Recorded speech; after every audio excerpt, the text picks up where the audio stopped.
जय हिंद दोस्तों, आप सभी का अपना यूट्यूब चैनल गौतम जी के जीएस एकेडमी में स्वागत है। दोस्तों हमने इस वीडियो में जो बिहार एसएससी का न्यू बुक आया है, जिसमें दोस्तों टोटल 20 प्रैक्टिस सेट दिया गया है। इसमें दोस्तों आज का हम लोग सेट नंबर 4 देखने वाले हैं। इससे पहले का टेस्ट आप लोग नहीं देखे हैं तो हमारा यूट्यूब चैनल पर प्लेलिस्ट बनाकर डाल दिया गया है, वहाँ से आप लोग ज़रूर देखें। यदि दोस्तों आप हमारे यूट्यूब चैनल पर पहली बार आए हैं तो चैनल को सब्सक्राइब जरूर कीजिए और बेल आइकन को प्रेस कीजिए ताकि कोई भी नोटिफिकेशन हो वो सबसे पहले आपके पास पहुंच जाए।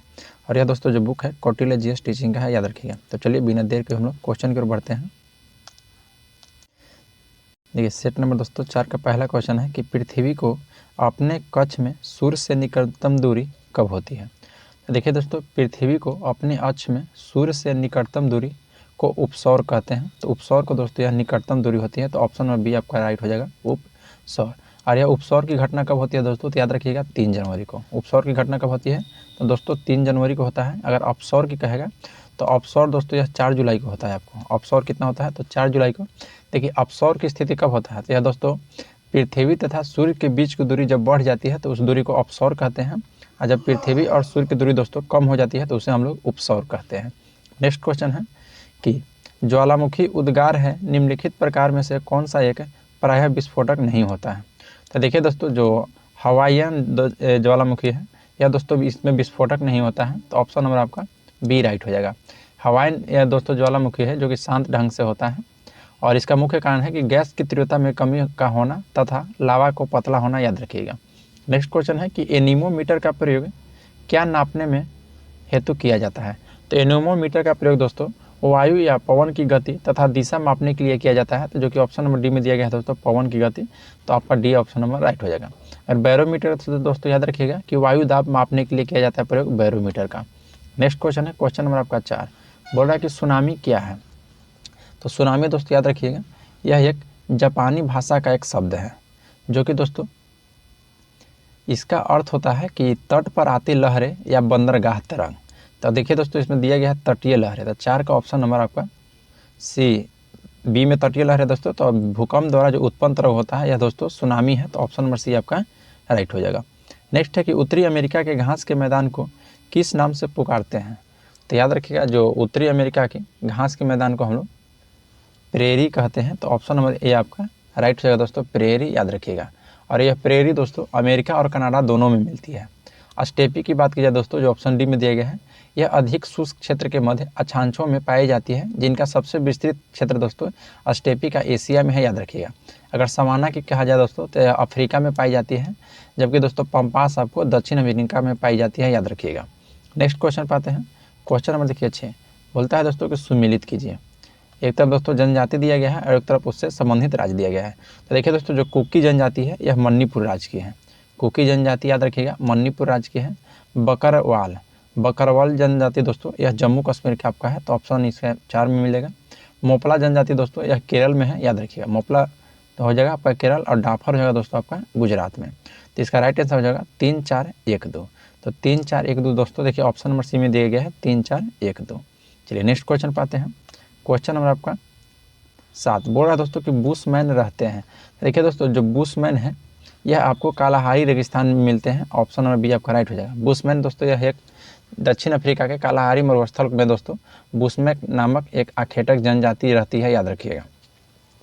नेक्स्ट क्वेश्चन है कि ग्रामीण अधिवासों में किस प्रकार के अभ्यासकों को प्रधानता रहती है। तो देखिए दोस्तों ये 8 का ऑप्शन नंबर ए राइट हो जाएगा। ग्रामीण अधिवासों में प्राथमिक प्रकार के दोस्तों अभ्यासकों को प्रधानता रहती है, याद रखिएगा। नेक्स्ट क्वेश्चन है क्वेश्चन नंबर आपका 9। क्वेश्चन 9 कह रहा है कि राष्ट्रीय राजमार्ग 2 किन राज्यों को जोड़ती है। तो देखिए दोस्तों राष्ट्रीय राजमार्ग 2 जो है यह दिल्ली को मथुरा और आगरा, कानपुर, प्रयागराज तथा वाराणसी होते हुए कोलकाता से जोड़ती है, तो ऑप्शन नंबर बी आपका राइट हो जाएगा दोस्तों 9 का दिल्ली कोलकाता, याद रखिएगा। नेक्स्ट क्वेश्चन पाते हैं क्वेश्चन नंबर 10। देखिए क्वेश्चन नंबर 10 का पहला क्वेश्चन कह रहा है कि भारत के किस राज्य में जाड़े की ऋतु में सर्वाधिक वर्षा होती है। तो दोस्तों याद रखिएगा यह तमिलनाडु राज्य में, ऑप्शन नंबर बी आपका राइट हो जाएगा। भारत के दोस्तों तमिलनाडु राज्य में जाड़े में दोस्तों वर्षा होती है, याद रखिएगा। यहाँ पर दोस्तों अक्टूबर नवंबर में लौटते मानसून से तमिलनाडु तट के क्षेत्र में वर्षा होती है, याद रखना है। नेक्स्ट है दोस्तों कि सुंदर वन किस प्रकार की वन है। तो देखिए दोस्तों सुंदर वन जो है यह एक ज्वारीय वन है, तो ऑप्शन नंबर ए आपका राइट हो जाएगा ज्वारीय वन। क्योंकि दोस्तों देखिए ज्वारीय वन देश के लगभग 6740 वर्ग किलोमीटर क्षेत्र में फैला हुआ है, याद रखिएगा। और यह दोस्तों जो सुंदरवन है यह कहाँ में है, तो आपको पश्चिम बंगाल में। नेक्स्ट हो जाएगा क्वेश्चन नंबर 12, बोल रहा है कि सर क्रीक विवाद है। तो देखिए दोस्तों जो सर क्रीक विवाद है ये आपका भारत और पाकिस्तान के बीच का विवाद है। तो ऑप्शन नंबर आपका ए भारत और पाकिस्तान, देखिए दोस्तों ऑप्शन नंबर डी में दिया गया है, तो भारत और पाकिस्तान के मध्य है, तो याद राइट आंसर हो जाएगा ऑप्शन नंबर डी। क्योंकि दोस्तों देखिए भारत और पाकिस्तान के बीच जो सीमा पूर्णतः स्थलीय और कृत्रिम है, जो दोस्तों कश्मीर से प्रारंभ होकर पंजाब, पश्चिमी राजस्थान और कच्छ प्रदेश तक फैली है, वह दोस्तों भारत और पाकिस्तान के बीच सर क्रीक विवाद है, याद रखिएगा। नेक्स्ट है कि निम्नलिखित में से कौन सी सिंधु घाटी सभ्यता को मठ प्रमुख विशेषता थी। तो ऑप्शन नंबर दोस्तों 13 का राइट हो जाएगा सी, नगर योजना। याद रखिए दोस्तों यह सिंधु घाटी सभ्यता की प्रमुख विशेषता थी दोस्तों, यहाँ की नगरीय योजना थी। देखिए 1921-22 में दयाराम साहनी तथा राखालदास बनर्जी ने नेतृत्व में दोस्तों हड़प्पा और मोहनजोदड़ो की खुदाई किया था। तो हड़प्पा का दोस्तों 1921 में हुआ था दयाराम साहनी के द्वारा, और मोहनजोदड़ो को राखालदास बनर्जी के द्वारा 1922 ईस्वी में, याद रखिएगा। तो नेक्स्ट क्वेश्चन पाते हैं, क्वेश्चन नंबर आपका दोस्तों 14 क्वेश्चन कर रहा है कि निम्नलिखित में से इंद्र का ऋग्वेद में किस नाम से पुकारा जाता है। तो देखिए दोस्तों ऋग्वेद में इंद्र का उल्लेख याद रखिएगा 250 बार हुआ है, और ऋग्वेद में दोस्तों देवताओं को इंद्र का प्रमुख स्थान था, और ऋग्वेद में इंद्र को पुरंदर कहा गया है। याद रखिए क्या कहा गया, तो पुरंदर। तो ऑप्शन नंबर बी आपका राइट हो जाएगा पुरंदर। और कुछ इतिहासकार दोस्तों सिंधु सभ्यता के पतन के लिए इंद्र को भी जिम्मेवार मानते हैं। चलिए नेक्स्ट क्वेश्चन है कि किस बौद्ध संगीति में बौद्ध धर्म को हीनयान और महायान शाखाओं का उदय हुआ था। तो देखिए दोस्तों जो चौथी बौद्ध संगीति हुआ था इसमें हीनयान और महायान शाखाओं का दोस्तों 2 भागों में विभाजित हो गया था। और जो चौथी बौद्ध संगीति हुआ था यह कुषाण शासक यानी कनिष्क के शासनकाल में कश्मीर के कुंडवलन में हुआ था, याद रखिएगा। और इसकी अध्यक्षता दोस्तों वसुमित्र ने किया था, और उपाध्यक्ष अश्वघोष थे, याद रखना है। नेक्स्ट क्वेश्चन पाते हैं, क्वेश्चन नंबर आपका 16। क्वेश्चन 16 कहता है कि भारत का नेपोलियन किसकी उपाधि है। तो देखिए दोस्तों जो भारत की नेपोलियन या समुद्रगुप्त को कहा जाता था। तो ऑप्शन नंबर सी आपका राइट हो जाएगा समुद्रगुप्त को। समुद्रगुप्त की उपलब्धियां का जो विवरण हमें प्रयाग प्रशस्ति से मिलता है, जो प्रयाग प्रशस्ति अभिलेख है दोस्तों उसमें मिलता है हम लोग को, याद रखिएगा। नेक्स्ट क्वेश्चन है क्वेश्चन नंबर आपका 17 बोल रहा है कि निम्नलिखित में से कौन राजा जैन सन्यासी हो गए थे। तो देखिए दोस्तों जो आपको चंद्रगुप्त मौर्य थे या बाद में दोस्तों जैन सन्यासी हो गए थे। देखिए जैन साहित्य या कल्प सूत्र से पता चलता है कि चंद्रगुप्त मौर्य अपने जीवन के अंतिम दिनों में जैन हो गए थे तथा भद्रबाहु की शिष्यता ग्रहण कर ली तथा अपने पुत्र को पक्ष में सिंहासन त्याग कर तपस्या करने के लिए दोस्तों श्रवणबेलगोला जो कि कर्नाटक में चले गए थे, और यहाँ पर 298 ईसा पूर्व में इसी स्थान पर इनकी मृत्यु हो गई थी श्रवणबेलगोला में चंद्रगुप्त मौर्य को। नेक्स्ट है कि तराइन का प्रथम युद्ध कब होता है। तो तराइन का प्रथम युद्ध दोस्तों याद रखिएगा 1191 ईस्वी में हुआ था, और कहेगा कि किसके और किसके बीच हुआ था। तो देखिए पृथ्वीराज चौहान तृतीय और मोहम्मद गौरी के बीच हुआ था, याद रखिएगा। और 1191 ईस्वी में दोस्तों भटिंडा के निकट तराइन का प्रथम युद्ध हुआ था, और इस युद्ध में दोस्तों मोहम्मद गौरी की पराजय हो गया था, याद रखिएगा। नेक्स्ट क्वेश्चन है कि मोहम्मद तुगलक द्वारा चलाई गई सांकेतिक मुद्रा किस भाषा की थी। तो देखिए दोस्तों जो मोहम्मद तुगलक द्वारा चलाई गई सांकेतिक मुद्रा की जो भाषा थी वह दोस्तों आपका तांबा थी। तो ऑप्शन नंबर सी का राइट है दोस्तों। मुद्रा किस प्रकार की थी दोस्तों, तो यह तांबा की थी, याद रखिएगा। नेक्स्ट क्वेश्चन है क्वेश्चन नंबर आपका 20। क्वेश्चन दोस्तों 20 का रहा है कि चांद बीबी रानी थी। तो चांद बीबी दोस्तों कहाँ की रानी थी, तो यह अहमदनगर के रानी थी। तो ऑप्शन नंबर सी आपका राइट हो जाएगा। चांद बीबी दोस्तों रानी थी अहमदनगर की। और यह देखिए दोस्तों चांद बीबी जो अहमदनगर के तीसरे शासक हुसैन निजाम शाह की पुत्री थी, जिसका विवाह बीजापुर के 5वें सुल्तान अली आदिल शाह के प्रथम के साथ हो गया था इनका, याद रखिएगा। नेक्स्ट क्वेश्चन पाते हैं दोस्तों क्वेश्चन नंबर आपका 21 का क्वेश्चन कह रहा है कि मनसबदारी प्रणाली किसके द्वारा प्रारंभ किया गया था। तो मनसबदारी दोस्तों यह याद रखिएगा अकबर के द्वारा प्रारंभ किया गया था। तो ऑप्शन नंबर सी आपका राइट हो जाएगा। अब यह दोस्तों कब प्रारंभ किया गया था, तो यही बात याद रखना है आपको 1575 ईस्वी में, क्योंकि क्वेश्चन पूछता है। 1575 ईस्वी में दोस्तों मनसबदारी प्रथा चालू किया गया था। और देखिए मनसब का शब्द का अर्थ होता है रैनी अथवा पद है यह, तथा मनसबदार का अर्थ होता है दोस्तों कि अधिकारी से था जिसे शाही सेना ने एक पद अथवा श्रेणी प्राप्त थी, याद रखिएगा। नेक्स्ट है कि पहली रेलवे लाइन भारत में किसके समय बिछाई गई थी। तो पहली रेलवे लाइन दोस्तों भारत में यह याद रखिएगा लॉर्ड डलहौजी के शासनकाल में बिछाया गया था। तो ऑप्शन नंबर बी आपका राइट हो जाएगा। नेक्स्ट क्वेश्चन है कि प्लासी के युद्ध में अंग्रेजों ने हराया था। तो प्लासी के युद्ध में दोस्तों अंग्रेजों ने किसे हराया था, तो याद रखिएगा यह आपको सिराजुद्दौला को। तो ऑप्शन नंबर सी आपका राइट हो जाएगा सिराजुद्दौला। और यह पलासी का युद्ध दोस्तों बंगाल के नाम सिराजुद्दौला के इसमें हार हुआ था, जिसमें यह हुआ था 23 जून 1797 को, याद रखिएगा। पलासी का युद्ध कब हुआ था? तो 23 जून 1757 को। नेक्स्ट क्वेश्चन पाते हैं, क्वेश्चन नंबर आपका 24 बोलता है कि रामकृष्ण मिशन का संस्थापक कौन है? तो रामकृष्ण मिशन का संस्थापक दोस्तों स्वामी विवेकानंद हो जाएंगे। ऑप्शन नंबर सी आपका राइट हो जाएगा। देखिए दोस्तों 1897 ईस्वी में अमेरिका प्रवास से वापस आने के बाद स्वामी विवेकानंद जी दोस्तों रामकृष्ण मिशन की स्थापना किए थे, याद रखिएगा। नेक्स्ट क्वेश्चन पाते हैं, क्वेश्चन नंबर 25 गदर पार्टी के संस्थापक कौन थे? तो गदर पार्टी के संस्थापक दोस्तों लाला हरदयाल थे। तो ऑप्शन नंबर सी आपका राइट हो जाएगा, लाला हरदयाल। नेक्स्ट क्वेश्चन पाते हैं, क्वेश्चन नंबर आपका 26 बोल रहा है दोस्तों कि अभिनव भारत के संस्थापक कौन थे? तो अभिनव भारत के संस्थापक दोस्तों याद रखिएगा बी डी दामोदर सावरकर दोस्तों, यानी कि बी डी सावरकर हो जाएगा। तो ऑप्शन नंबर आपका डी राइट हो जाएगा। देखिए दोस्तों यह महाराष्ट्र के क्रांतिकारी संघों से प्रथम स्थान विनायक दामोदर सावरकर द्वारा स्थापित अभिनव भारत समाज का था, जिसकी स्थापना दोस्तों 1904 ईस्वी में हुई थी और विनायक दामोदर सावरकर द्वारा 1899 ईस्वी में स्थापित मित्र मेला नामक संस्था को कालांतर में अभिनव भारत समाज के रूप में प्रसिद्ध हो गया था। नेक्स्ट क्वेश्चन है दोस्तों कि उड़ीसा का प्राचीन नाम क्या है? तो उड़ीसा का प्राचीन नाम दोस्तों उत्कल है, याद रखिएगा। तो ऑप्शन नंबर बी आपका राइट हो जाएगा, उत्कल। नेक्स्ट क्वेश्चन पाते हैं, क्वेश्चन नंबर 28 बोल रहा है कि भारतीय संविधान के अनुसार तथात्मक संप्रभुता निवास करती है। तो यह दोस्तों याद रखिएगा यह आपको जनता में निवास करती है। तो ऑप्शन नंबर डी आपका राइट हो जाएगा, जनता में। नेक्स्ट क्वेश्चन पाते हैं, क्वेश्चन नंबर आपका 29 बोलता है कि किस विचारधारा ने निजी संपत्ति की प्रगति की आवश्यकता शर्त मानी है? तो यह याद रखिएगा दोस्तों उदारवाद ने। तो ऑप्शन नंबर बी आपका राइट हो जाएगा, उदारवाद ने दोस्तों। देखिए जो उदारवाद की विचारधारा था यह निजी संपत्ति की प्रगति की आवश्यक शर्त माना था। नेक्स्ट क्वेश्चन पाते हैं, क्वेश्चन नंबर 30 बोल रहा है दोस्तों कि महान ग्रंथ अर्थशास्त्र के लेखक हैं। तो अर्थशास्त्र के लेखक दोस्तों कौटिल्य हैं, याद रखिएगा। कौटिल्य ने दोस्तों चंद्रगुप्त मौर्य के जीवन निर्माण में कौटिल्य का सर्वप्रथम हाथ रहा है और कौटिल्य राजनीतिक शास्त्र का प्रखंड विद्वान थे। उसने ही दोस्तों राज शासन के अर्थशास्त्र नामक प्रसिद्ध ग्रंथ की रचना की थी, याद रखिएगा। नेक्स्ट क्वेश्चन है कि आचार्य कौटिल्य ने राज को किस रूप में देखा था? तो देखिए दोस्तों आचार्य जो कौटिल्य थे यह राज को एक मानवीय संस्था के रूप में देखे थे। तो ऑप्शन नंबर डी आपका राइट हो जाएगा। नेक्स्ट क्वेश्चन है दोस्तों क्वेश्चन नंबर आपका 32 बोलता है कि भारतीय संविधान में प्रथम संशोधन कब हुआ था? तो देखिए दोस्तों प्रथम संशोधन 1951 में हुआ था। और देखिए भारतीय संविधान का जो प्रथम संशोधन कब हुआ था? तो 1951 में, और यह दोस्तों 18 जून को किया गया था, 18 जून को, जिसमें दोस्तों अनुच्छेद 15, अनुच्छेद 19, अनुच्छेद 31, अनुच्छेद 85 और अनुच्छेद 174, अनुच्छेद 376 में संशोधन किया गया था और संविधान में दोस्तों 9वीं अनुसूची को बढ़ा दिया गया था, याद रखिएगा। नेक्स्ट क्वेश्चन है क्वेश्चन नंबर दोस्तों 33 बोलता है कि निम्न में से एक नैतिक कर्तव्य है।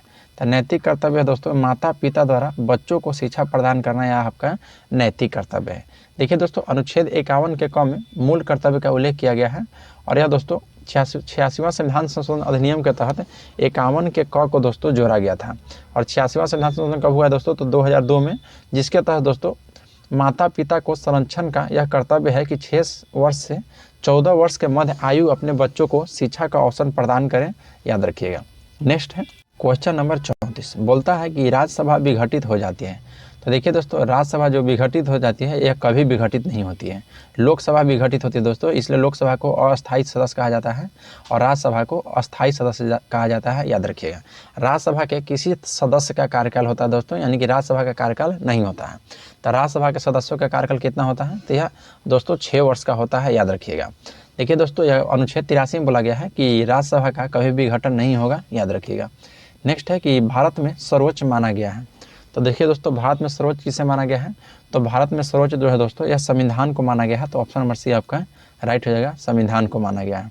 नेक्स्ट क्वेश्चन पाते हैं क्वेश्चन नंबर 36 निम्नलिखित में से कौन सा निर्वाचन आयोग का कार्य नहीं है? तो देखिए दोस्तों भारत के संविधान के भाग 15 के अनुच्छेद 324 में निर्वाचन आयोग का कार्यों का उल्लेख किया गया है और जो दोस्तों 36 का ऑप्शन नंबर सी दिया गया है कि उम्मीदवारों का चयन करना यह दोस्तों निर्वाचन आयोग का कार्य नहीं है। देखिए दोस्तों निर्वाचन आयोग का कार्य क्या क्या है? तो याद रखिएगा निर्वाचन क्षेत्रों को परिसीमन करना, राजनीतिक दलों का दोस्तों मान्यता देना और उपचुनाव करवाना, यह दोस्तों निर्वाचन आयोग का कार्य है। यह दोस्तों कार्य उनका नहीं है कि उम्मीदवारों का चयन करना।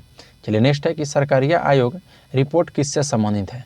तो सरकारिया आयोग जो रिपोर्ट है दोस्तों यह केंद्र राज्य के बीच संबंधों से है। तो ऑप्शन नंबर ए आपका राइट हो जाएगा। देखिए दोस्तों, केंद्र और राज्य संबंधों के विचार करने के लिए 1983 ईस्वी में न्यायमूर्ति R.S. सरकरिया की अध्यक्षता में 3 सदस्यीय समिति का गठन किया गया था और यह समिति दोस्तों 1987 ईस्वी में अपनी रिपोर्ट केंद्र सरकार को सौंपा था और आयोग ने केंद्र राज्य पर अपनी रिपोर्ट के साथ योजना आयोग का स्वतःशासी संस्था बनाने का भी सुझाव दिया था। नेक्स्ट क्वेश्चन है क्वेश्चन नंबर 38। देखिए 38 बोल रहा है कि भारत की खोज पुस्तक के लेखक कौन है।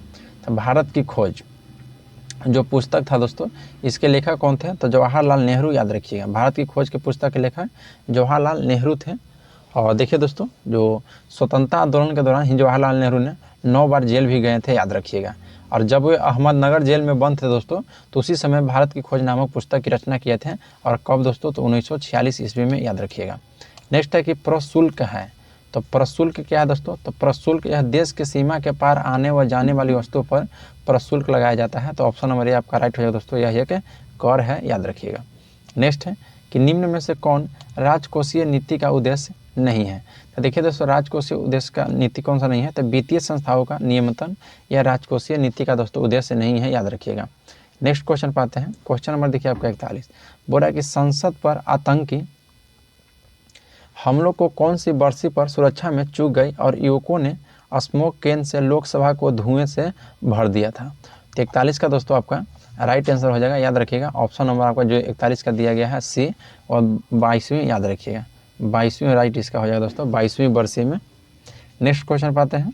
क्वेश्चन नंबर 42 बोल रहा है दोस्तों कि सुप्रीम कोर्ट में ने जम्मू कश्मीर में मानवाधिकारों के उल्लंघन की जांच के लिए किस आयोग की स्थापना का निर्देश दिया गया था।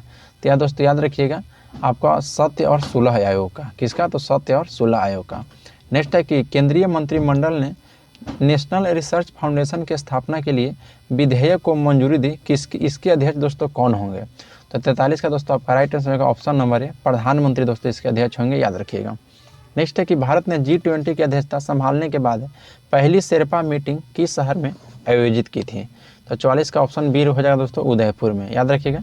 भारत में दोस्तों G20 की अध्यक्षता संभालने के बाद पहली शेरपा मीटिंग दोस्तों उदयपुर शहर में आयोजित हुआ था। नेक्स्ट क्वेश्चन है क्वेश्चन नंबर आपका 45।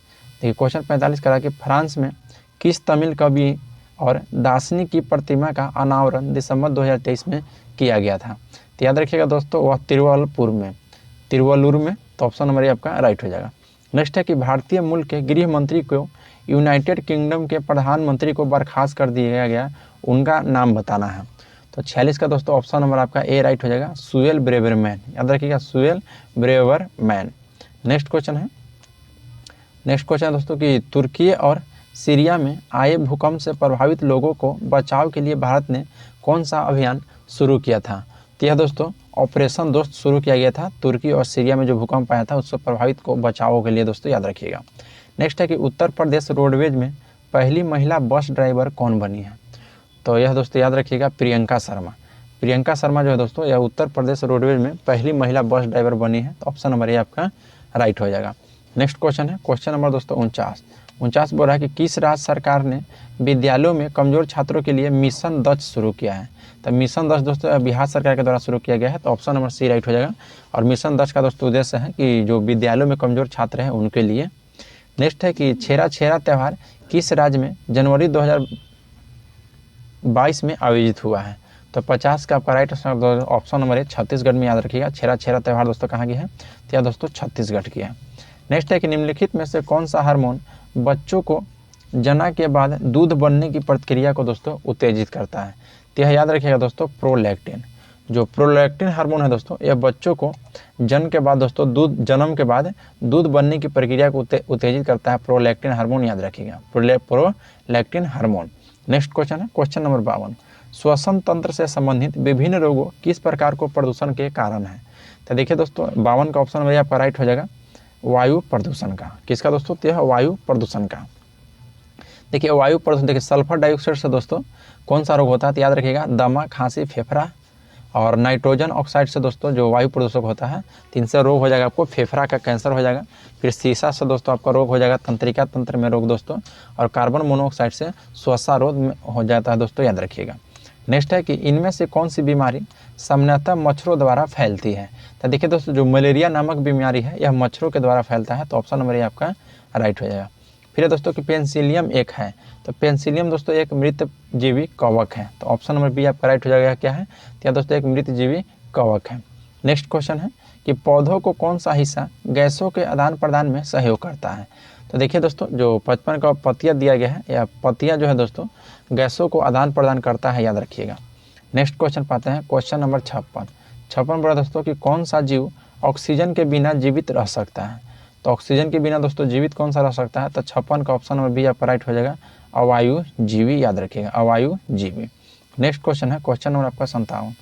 क्वेश्चन 57 बोल रहा है कि साधारण पदार्थ से स्वयं भोजन बनाने वाले जीवों को कहा जाता है? तो उसे दोस्तों स्वपोषी कहा जाता है, याद रखिएगा। तो ऑप्शन नंबर सी आपका राइट होगा, स्वपोषी। नेक्स्ट है क्वेश्चन नंबर 58। ओजोन अवक्षय पदार्थ को विसर्जन को घटाने से संबंधित विशेष नियंत्रण रणनीतियों के तहत की गई वैश्विक समझौता को अपनाया गया था? तो दोस्तों याद रखिएगा, मॉन्ट्रियल विज्ञापति के द्वारा। तो ऑप्शन नंबर बी आपका राइट हो जाएगा, मॉन्ट्रियल विज्ञापन। देखिए दोस्तों, मॉन्ट्रियल जो प्रोटोकॉल की बात की जाए तो इस संधि पर हस्ताक्षर हुआ था दोस्तों 16 सितंबर 1987 को यह किया गया था, और 1 जनवरी 1989 ईस्वी को प्रभावी ढंग से दोस्तों इसको लागू कर दिया गया था। इसलिए दोस्तों प्रत्येक वर्ष हम लोग 16 सितंबर को ओजोन दिवस के रूप में मनाते हैं, याद रखिएगा। नेक्स्ट क्वेश्चन है क्वेश्चन नंबर आपका 59 बोल रहा है दोस्तों कि वाल्मीकि राष्ट्रीय उद्यान कहाँ स्थित है? तो वाल्मीकि राष्ट्रीय उद्यान दोस्तों यह बिहार के पश्चिमी चंपारण में अवस्थित है। तो ऑप्शन नंबर डी आपका राइट हो जाएगा, बिहार में। और ये वाल्मीकि राष्ट्रीय उद्यान की स्थापना दोस्तों 1990 ईस्वी में किया गया था, याद रखिएगा। नेक्स्ट क्वेश्चन है कि प्रतिवर्ष बसंत के मौसम में ओजोन छिद्र किसके ऊपर निर्मित होता है? तो देखिए दोस्तों 60 के ऑप्शन नंबर ए हो जाएगा, अंटार्कटिका में, याद रखिएगा, अंटार्कटिका में। देखिए दोस्तों 1980 में आसपास वैज्ञानिकों ने अंटार्कटिका के ऊपर वायुमंडल ओजोन परत का अध्ययन कर पता लगाया कि प्रतिवर्ष बसंत के मौसम में ध्रुवीय अंटार्कटिका के 15 से 24 किलोमीटर ऊपर समताप मंडल में दोस्तों 50 से 95% ओजोन नष्ट हो जाती है, याद रखिएगा। नेक्स्ट क्वेश्चन है दोस्तों क्वेश्चन नंबर 61 बोला कि पक्षियों को इनमें से कौन सी प्रजाति गंभीर रूप से लुप्त प्राय है? तो याद रखिएगा ऑप्शन नंबर ए आपका राइट होगा, great Indian bustard, great Indian bustard. Next question पाते हैं क्वेश्चन नंबर 62। बोलता है कि जल संरक्षण में किसकी मात्रा को घटना एक बड़ी समस्या है? तो 62 का आपका राइट हो जाएगा ऑप्शन नंबर सी, भूजल की मात्रा। जल संरक्षण में दोस्तों भूजल की मात्रा को घटना एक बड़ी समस्या है, याद रखिएगा। नेक्स्ट क्वेश्चन पाते हैं क्वेश्चन नंबर आपका 63। मानव आँखों में निकट दृष्टि दोष को क्या कहा जाता है? तो मानव आँखों में दोस्तों जो निकट दृष्टि दोष होता है उसको मायोपिया कहा जाता है। तो ऑप्शन नंबर ए आपका राइट हो जाएगा, मायोपिया। और मायोपिया की स्थिति का दोस्तों याद रखिएगा, या दूर की चीज़ों को स्पष्ट रूप से आप देखने में आपको परेशानी होगा। और मायोपिया की स्थिति की बात की जाए तो प्रतिबिंब रेटिना पर न बन के थोड़ा पहले बन जाता है, इसलिए दोस्तों दूर के लिए अवतल लेंस का प्रयोग किया जाता है, याद रखिएगा। यानी कि दोस्तों निकट दृष्टि दोष दूर करने के लिए हम लोग अवतल लेंस का उपयोग करेंगे, और दूर की दृष्टि को दूर करने के लिए दोस्तों उत्तल लेंस का प्रयोग करेंगे, याद रखिएगा। नेक्स्ट है कि निम्नलिखित में से कौन सी झूठ का पता लगाने वाली मशीन है? तो झूठ की पता लगाने वाली मशीन को दोस्तों हम लोग पॉलीग्राफ कहते हैं। तो ऑप्शन नंबर सी आपका राइट हो जाएगा, पॉलीग्राफ। नेक्स्ट क्वेश्चन है क्वेश्चन नंबर 65 बोलता है कि बांध में संग्रहित पानी में कौन सी ऊर्जा होती है? तो बांध में संग्रहित पानी में दोस्तों स्थितिज ऊर्जा होती है। तो ऑप्शन नंबर ए आपका राइट हो जाएगा। नेक्स्ट है कि किसी निर्दिष्ट दिशा में किसी वस्तु को गति को कहा जाता है? तो उसे दोस्तों याद रखिएगा, उसे वेग कहा जाता है। तो ऑप्शन नंबर सी आपका राइट हो जाएगा। चलिए नेक्स्ट क्वेश्चन पाते हैं। क्वेश्चन है दोस्तों कि पृथ्वी के सतह पर पलायन वेग लगभग है। तो पृथ्वी की सतह पर पलायन वेग दोस्तों पृथ्वी का पूछेगा तो 11.2 किलोमीटर प्रति सेकेंड है, याद रखिएगा। पृथ्वी का पलायन वेग कितना है दोस्तों? 11.2 किलोमीटर प्रति सेकेंड। देखिए दोस्तों किसी वस्तु को यदि आप 11.2 किलोमीटर प्रति सेकेंड या उससे अधिक वेग से ऊपर की दिशा में फेंक दिया जाए तो वह वस्तु दोस्तों पुनः पृथ्वी पर वापस नहीं आएगी, याद रखिएगा। नेक्स्ट क्वेश्चन पाते हैं। क्वेश्चन नंबर 68 कहता है कि पानी में घुलने पर निम्न में से कौन सा एसिड कम H+ आयन देता है? तो देखिए दोस्तों ऑप्शन नंबर 68 का जो बी दिया गया है CH2COOH इसका राइट आंसर हो जाएगा। नेक्स्ट है दोस्तों क्वेश्चन नंबर 69। आधुनिक आवर्त सारणी के निम्नलिखित समूहों में से किसमें नोबल गैसों को रखा गया है? तो देखिए दोस्तों आधुनिक आवर्त सारणी में 15, 16, 17 तथा 18 वर्ग तत्वों को दोस्तों क्रमशः देखिए 15 में दोस्तों नाइट्रोजन, 16 में ऑक्सीजन, 17 में हाइड्रोजन और 18 में दोस्तों अक्रिय गैस के परिवार तत्व रहते हैं। तो ऑप्शन नंबर इसका इसमें पूछा दोस्तों नोबल गैस यानी कि अक्रिय गैस, तो ऑप्शन नंबर आपका डी हो जाएगा यानी कि 18। चलिए नेक्स्ट क्वेश्चन पे आते हैं। क्वेश्चन नंबर 17 बोलता है कि ऑक्सीजन के अणु में ऑक्सीजन के कितने परमाणु होते हैं। तो ऑक्सीजन के अणु में दोस्तों याद रखिएगा, एक अणु में ऑक्सीजन को 2 परमाणु होते हैं और यह O2 के रूप में दोस्तों एक द्विपरमाणु अणु के रूप में मौजूद होता है। तो ऑप्शन नंबर आपका सी राइट हो जाएगा। नेक्स्ट है दोस्तों कि निम्न में से किसकी आधात वर्धनीयता अधिकतम है। तो ऑप्शन नंबर ये राइट हो जाएगा दोस्तों, सोना का। याद रखिएगा सोना का दोस्तों आधात वर्धनीयता अधिकतम है। नेक्स्ट क्वेश्चन है कि गैल्वेनाइज्ड लोहा क्या होता है। तो यह दोस्तों जिंक लेपित होता है। तो इसमें ऑप्शन नंबर बी राइट हो जाएगा, जिंक लेपित होता है। नेक्स्ट क्वेश्चन है कि मानव शरीर किस भाग में सबसे छोटी हड्डी होती है। तो मानव शरीर में दोस्तों जो स्थित स्टेपिज हड्डी जो है यह सबसे छोटी हड्डी है दोस्तों। यह मानव अगर सबसे बड़ी हड्डी का है दोस्तों तो जांघ का हो जाएगा, फीमर। याद रखिए। तो सबसे छोटी का है दोस्तों स्टेपिज, या दोस्तों आपका कान के हो जाएगा। नेक्स्ट है दोस्तों कि कौन सा खनिज हड्डियों के लिए आवश्यक है। तो देखिए दोस्तों कैल्शियम जो है यह खनिज हड्डियों के लिए आवश्यक है। तो ऑप्शन नंबर आपका डी राइट हो जाएगा, कैल्शियम। नेक्स्ट है दोस्तों कि जब श्वेत रक्त कणिकाओं को संख्या बहुत अधिक होती है तो कौन सी बीमारी उत्पन्न होती है। क्वेश्चन का है दोस्तों, ध्यान दीजिएगा कि जब श्वेत रक्त कणिकाओं की संख्या बहुत अधिक होती है तो कौन सी बीमारी उत्पन्न हो जाती है। तो याद रखिएगा दोस्तों वह ल्यूकेमिया हो जाती है। तो ऑप्शन नंबर बी आपका राइट हो जाएगा, ल्यूकेमिया। ठीक है दोस्तों, इसके बाद से आपका मैथ और रीजनिंग है। तो दोस्तों इसका PDF आपको डिस्क्रिप्शन में टेलीग्राम का लिंक दिया गया है, वहाँ से लिंक जोड़ जाइए टेलीग्राम पे, और वहाँ पे इसका PDF प्रोवाइड करा दिया गया है। तो वहाँ से दोस्तों आप इसका PDF से मैथ रीजनिंग बना सकते हैं। वहाँ पर दोस्तों फुल डिस्कशन के साथ आपको PDF प्रोवाइड करवा रहे हैं। तो इसलिए दोस्तों आप टेलीग्राम में ज्वाइन हो जाइए। तो चलिए, और वीडियो आप लोग को अच्छा लगा हो दोस्तों तो लाइक जरूर कीजिएगा, और आप हमारी यूट्यूब चैनल पर पहली बार आए हैं तो चैनल को सब्सक्राइब कीजिए और बेल आइकन को प्रेस कर लीजिए ताकि कोई भी नोटिफिकेशन हो सबसे पहले आपके पास पहुँच जाए। तो चलिए आज के लिए इतना ही, मिलते हैं आपसे नेक्स्ट क्लास में। जय हिंद दोस्तों।